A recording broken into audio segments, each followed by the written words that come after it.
Puss in Boots. Once upon a time, an old, tired miller decided to split his will among his children. The eldest received the mill, the second received a mule, and the third a cat.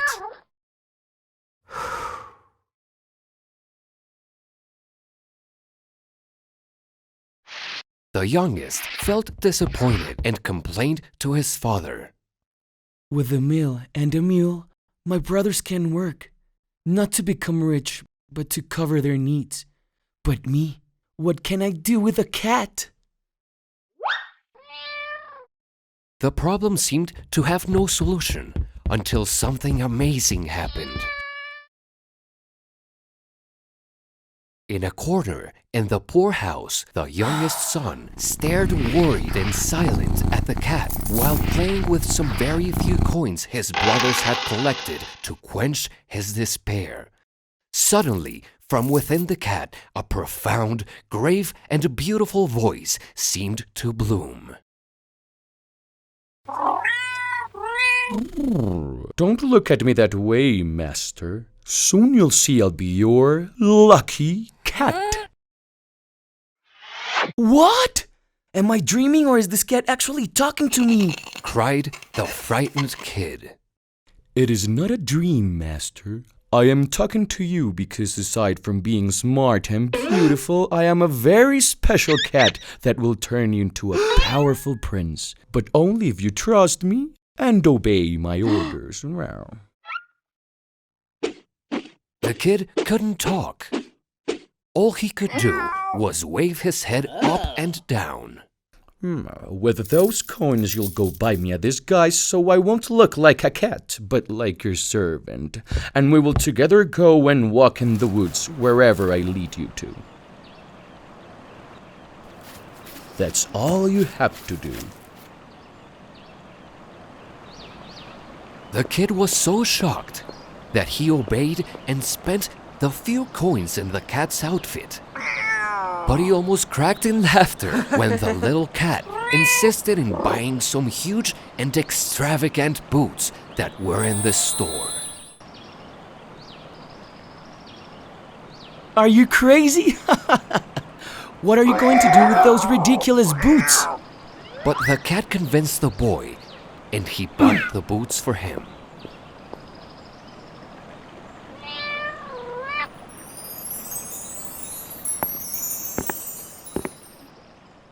I am the puss in the boots.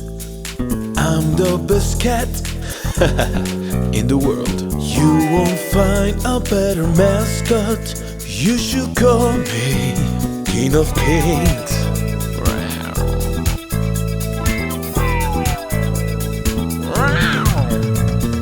I am the puss in the boots.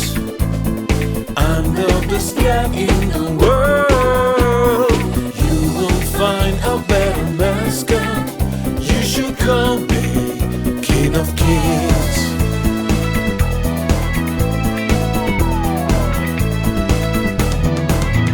It is not my vanity. I'm so humble, don't you see? It's just that I'm so very wonderful. You should call me King of Kings.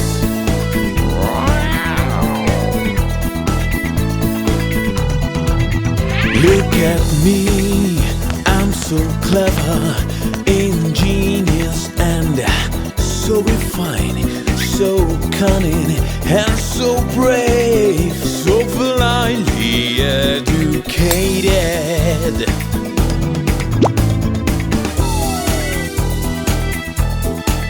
Oh yeah.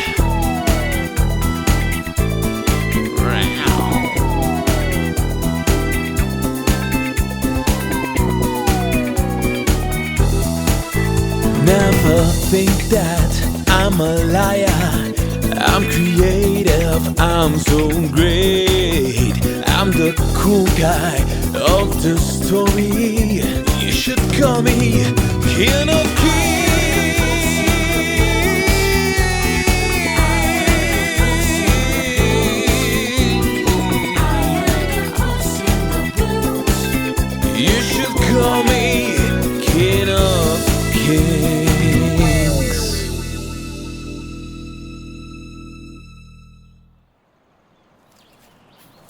They crossed the woods, and in a certain place, they stood in front of a river. There, the cat asked his master to take off his clothes and to bathe himself in the fresh and cool waters. The moment the boy got in the water, the cat hid his master's clothes and ran swiftly as the wind to a beautiful castle nearby.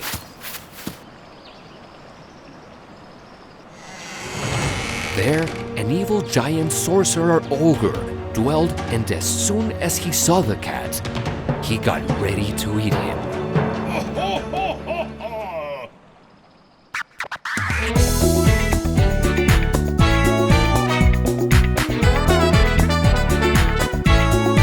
Here it comes, my lunch. Just a very skinny cat. I will eat him for breakfast, even if he's just a bony fly.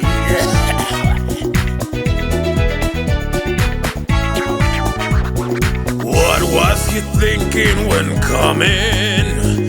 He must not be very cunning. Innocence must be the answer to this most dangerous action.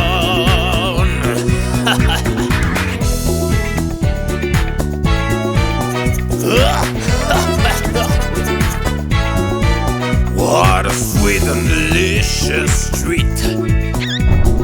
Funny I didn't ask for him.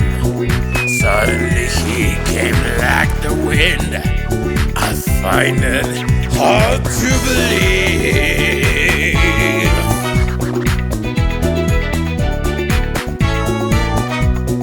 I don't care if he's gracious, charming and wonderful too. He has broke into my property. He will be lunch for curiosity.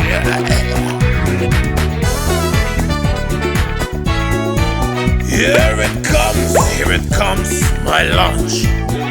Just a very skinny cat.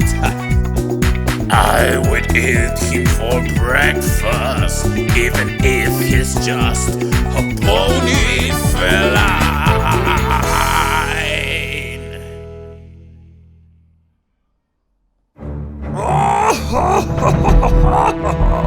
A little cat for lunch. Just a minute, you frightening ogre, said the cat. You can go ahead and eat me, but before I die, grant me a wish. Whatever you say, Lunch. What are your wishes? I want to see you perform a trick. For example, turn into a lion. The ogre granted him the wish, and instantly, with a great roar, he turned into a lion. Frightened, the poor cat got chilling goosebumps. When the sorcerer turned to his original form again, the cat stated with indifference while plotting a new plan. That must be easy. But can you turn into something smaller? Like a little mouse? The ogre fell in the trap, obeyed, turned into a mouse, and the cat immediately ate him.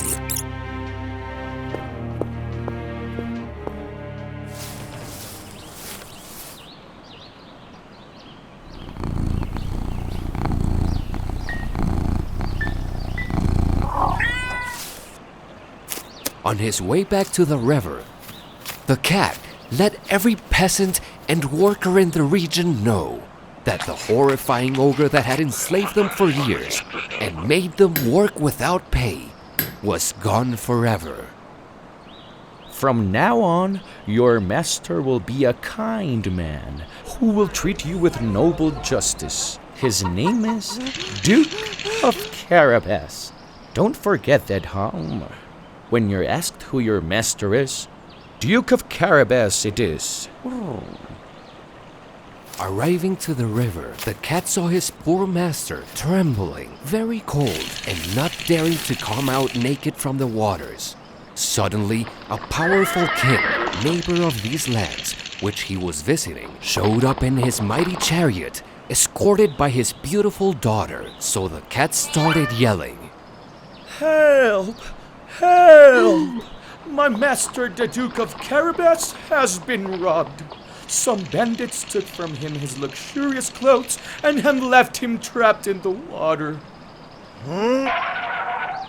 The king himself brought out his best suit and gave it to the young man, who, when dressed, showed his true elegance. Oh, he's so handsome and gorgeous. Said the princess, who traveled with the king, And so elegant and noble. and fell in love immediately.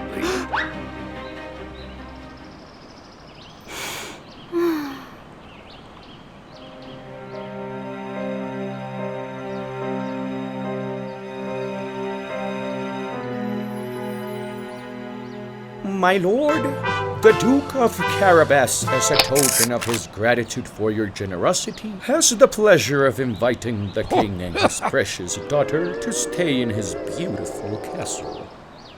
Shh, don't worry, said in a very quiet whisper to the young man, who looked frightened in his lack of understanding. Follow my lead and I'll explain later. The young man had also fallen in love with the princess at first sight. On their way to the castle, all the peasants assured the king their master was a young, noble man whom they called the Great Duke of Carabas. All hail the Duke our lord! All hail! Long live the Duke of Carabas! Impressed by the Duke's kindness, attention, and by the splendor of his castle, all of this planned by the cat, the preparations for the marriage of his daughter and the fortunate miller began.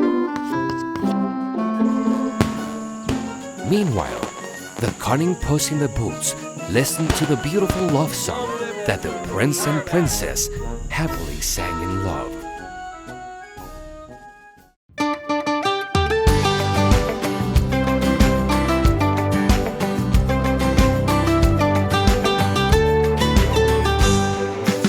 Of all the cats in the world, he's the most famous of all.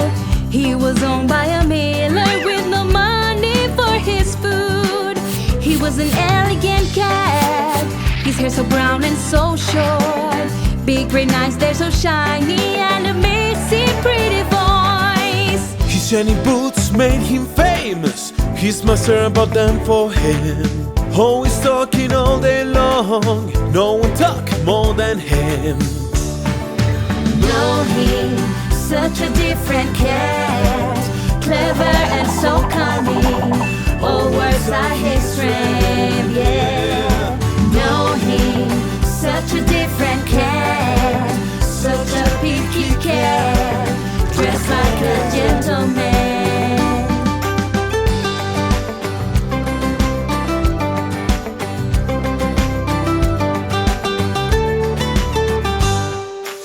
He was the cat in the boots who proposed the big change, from a poor lonely miller to the Duke of Carabas, to a beautiful princess the clever cat introduced. With his charm and his talking, all the kingdom at his hands, yeah. Know him, such a different cat, clever and so cunning. All words are his strength, yeah. Know him, such a different cat, such a picky cat, dressed like a gentleman.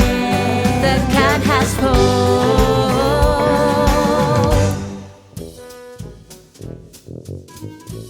Moral of the story: be the first and be the better, not by force, for reason is achieved by intelligence.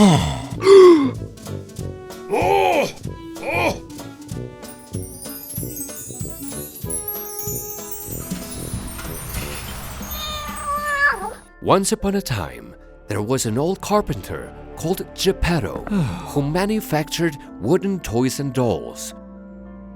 while he imagined he produced them for the son that he always wanted but never had. As he painted the brilliant eyes and beautiful smile of a new puppet, he fell asleep, dreaming that its face was in fact his son's face, and he named him Pinocchio. A bull. A real bull. How happy would I be, oh, with a son of flesh and bone. Oh, poor Gepetto. Said Pepe Cricket, a little cricket, as he watched him sleep. If only his wish came true. Suddenly, the blue fairy, the wish-granting fairy, showed up and, staring at the wooden puppet, sang this magic song.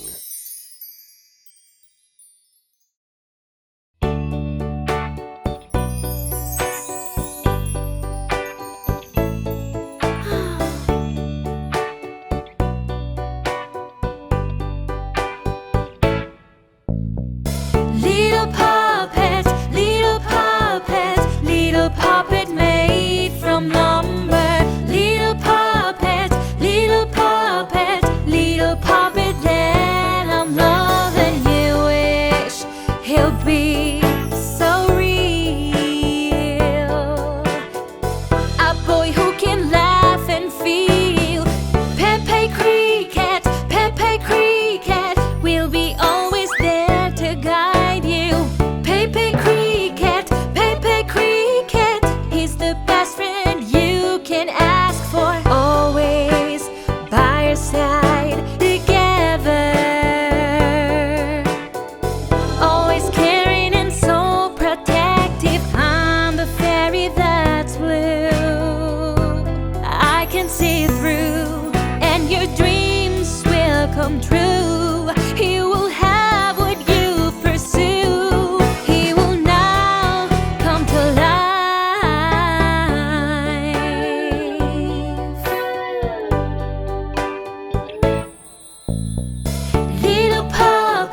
Little puppet, remember, be good and grateful. Little puppet,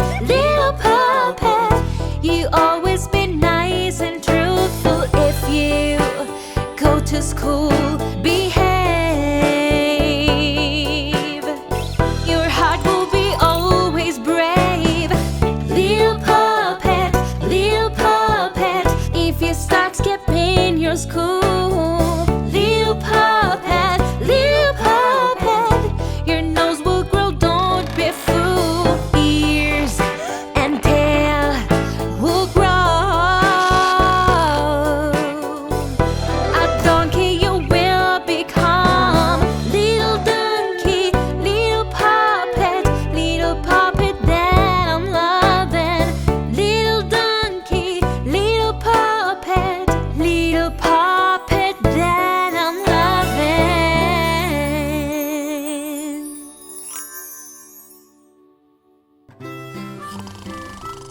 The following day, Gepetto woke up amazed, looking at his adored Pinocchio, who had come to life,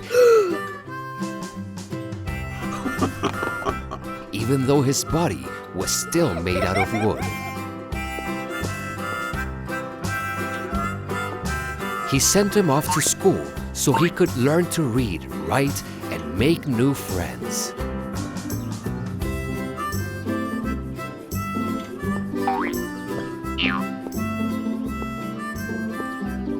Goodbye, Father Gepetto. Said Pinocchio. I promise I will behave properly.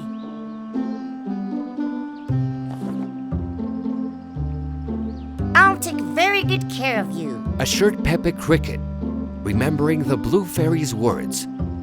But on their way to school, a strange character appeared.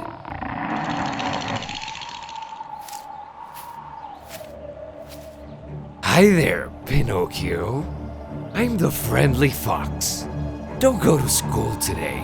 Come to the puppet circus and have some fun while you make a lot of money.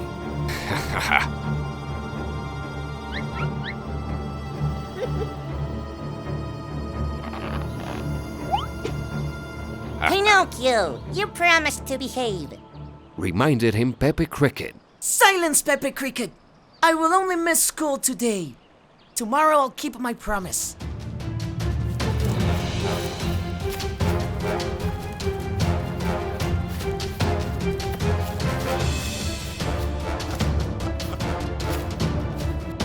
The circus owner was a cruel and unfair man.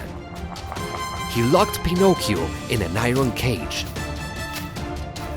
Pinocchio realized he had made a big mistake and cried for disobeying his father. I won't ever see Father Gepetto again.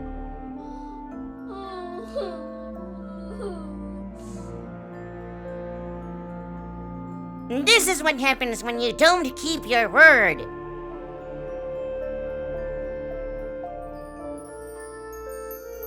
What's going on, Pinocchio? Asked the blue fairy who suddenly appeared next to the cage.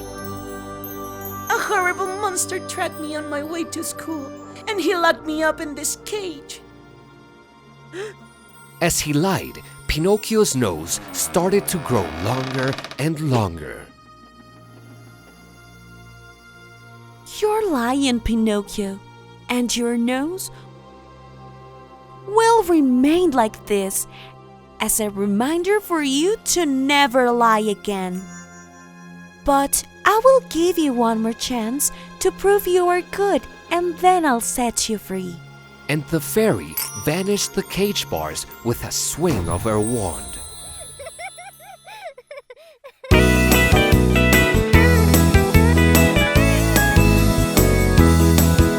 You better stop lying, your nose won't stop growing, your dreams will stop falling. Please stop with the nonsense, you and you.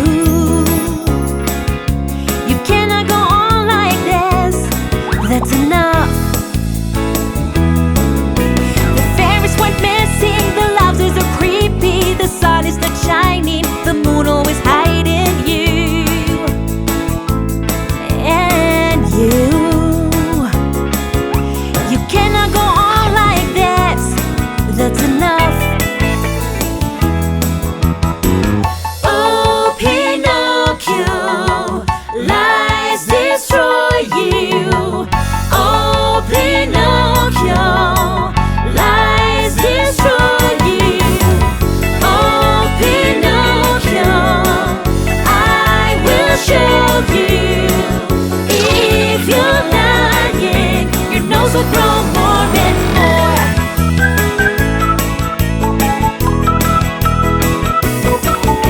The boys that are brave know how to behave. No lying or pranking, those noses they're growing. Needle leads to misleadings. You will always end upside down, that's enough. Oh, Pinocchio, lies destroy you. Oh, Pinocchio, lies destroy you.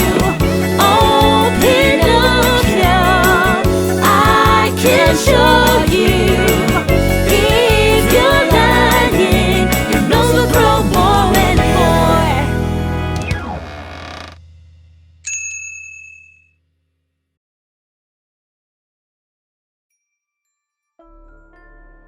If Father Gepetto sees me with this nose, I will feel very ashamed. I'd rather go on many adventures and forget about school. Pinocchio, please! You only have this opportunity left to prove you can be a good, generous, and brave kid so that you can become a real boy.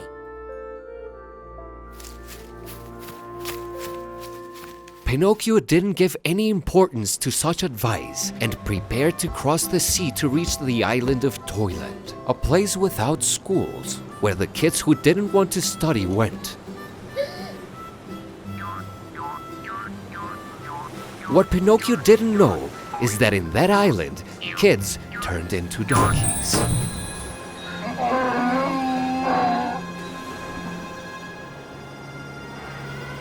As Pinocchio arrived to Toyland,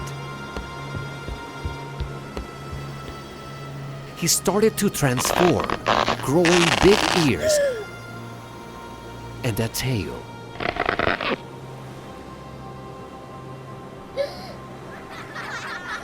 Ashamed of his nose, ears, and donkey tail, Pinocchio begged for forgiveness with all of his heart, wishing that everyone that loved him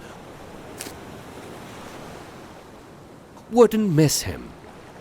Blue Fairy, I won't ask anything for me. I just want my father and my friend Pepe Cricket to forgive me so that they can be happy forever. Suddenly, at the distance, Pinocchio saw Gepetto desperately following him on a raft when a gigantic whale swallowed the old man and dived into the water. Pinocchio didn't think twice. He wasn't afraid of dying, so he dived into the water to rescue his dad, but the great animal swallowed him too.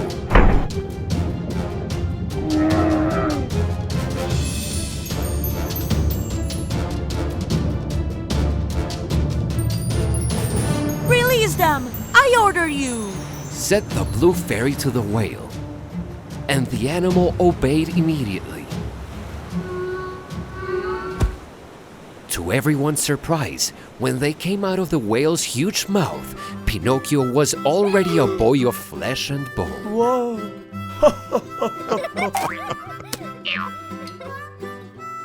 You have been good, generous, and brave. Now you know that love is the true road to happiness.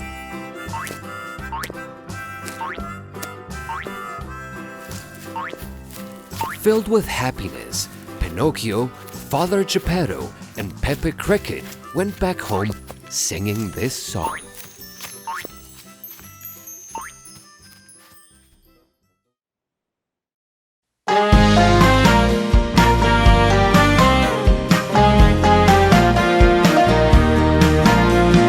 Working and working hard, it's time to build him up. Such a lovely puppet, he looks so true and real. Gepetto was his name, a cool carpenter he was. He dreamed of having a boy who always called him dad. Pinocchio was born Pinocchio from a very special one. Pinocchio was born Pinocchio, a magic puppet, yes he was.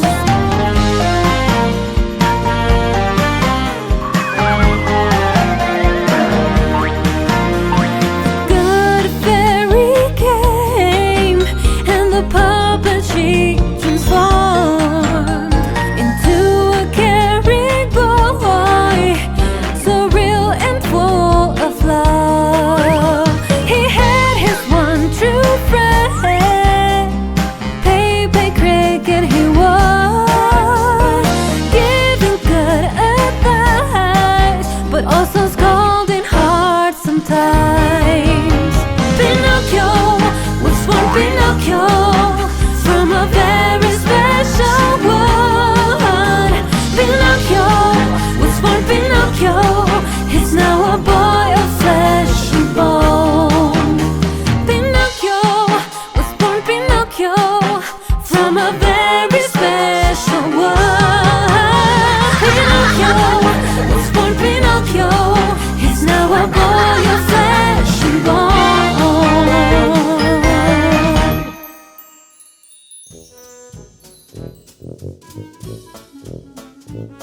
Moral of the story: the kids that don't lie are loyal and brave. They always tell the truth because they are smart.